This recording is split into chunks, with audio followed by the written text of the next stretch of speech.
అట్టిది మరి ఏదైనాను లేక ఏం చేశారంటే ప్రభు వారు పరిశుద్ధమైనది గాను, నిర్దోషమైనది గాను, మహిమగల సంఘము గాను మరి మనలందరినీ కూడా ఆయన తన ఎదుట నిలబెట్టుకొనవలనని, మనమందరం కూడా ఆయన ఎదుట ఎలా నిలబడాలని దేవుడు కోరుకుంటున్నాడంటే, యేసువారు పిల్లరా, ప్రభు అయిన యేసువారు ఎలా ఆయన మరి కోరుకున్నాడంటే, మనమందరం కూడా ఆయన ఎదుట పిల్లర పరిశుద్ధులముగాను, నిర్దోషములుగాను మరి మనల్ని అందరినీ కూడా ఆయన తన ఎదుట మనలను నిలబెట్టుకొనవలనని, అంటే సంఘమును నిలబెట్టుకొనవలనని మరి ప్రభువారు ఏం చేస్తారంటే, మన కొరకు ఆయన తన్ను తాను అర్పించుకుని ఉన్నాడు. మన కొరకు ఆయన ప్రాణం పెట్టి ఉన్నాడు, తన రక్తమును కార్చాడు.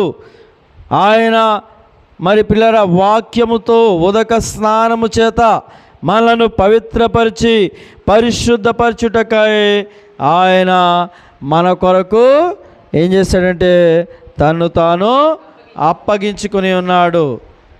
మరి ఆయన సాటి లేని ఎనలేని త్యాగమునకై మనము కృతజ్ఞులమై ఉండాలి. ఆయన ఏమిచ్చి కూడా మనము ఆయన రుణమును మనము తీర్చలేము పిల్లరా. ఆయన మనలను ప్రాణము పెట్టినంతగా శాశ్వతమైన ప్రేమతో ప్రేమించి ఆయన పిల్లరా మరి తన చివరి రక్తపు బొట్టు వరకు కూడా మన కొరకు కార్చి ఆయన సిలువలో మన కొరకు మరణించి ఆయన తను తాను అప్పగించుకున్నాడు. ఒక అర్పణముగా, ఒక బలియాగముగా ఆయన మరి మారిపోయాడు పిల్లలు. ఎందుకంటే మనము మరి ఆయన ఎదుట హల్లెలూయా.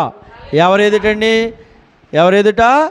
దేవుని ఎదుట, క్రీస్తు ఎదుట మనలను ఆయన నిలవబెట్టబోతున్నాడు.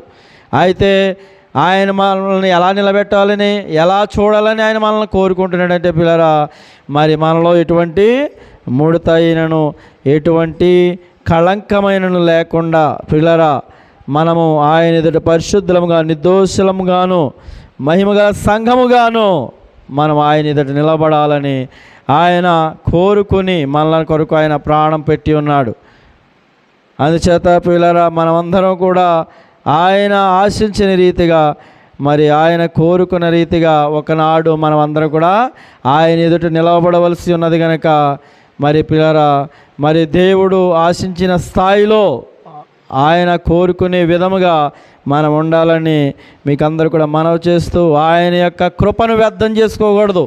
ఆయన మనకు కొరకు మరి ఆయన పెట్టినటువంటి ప్రాణాన్ని, బలియాగాన్ని మనము తృణీకరించకూడదు.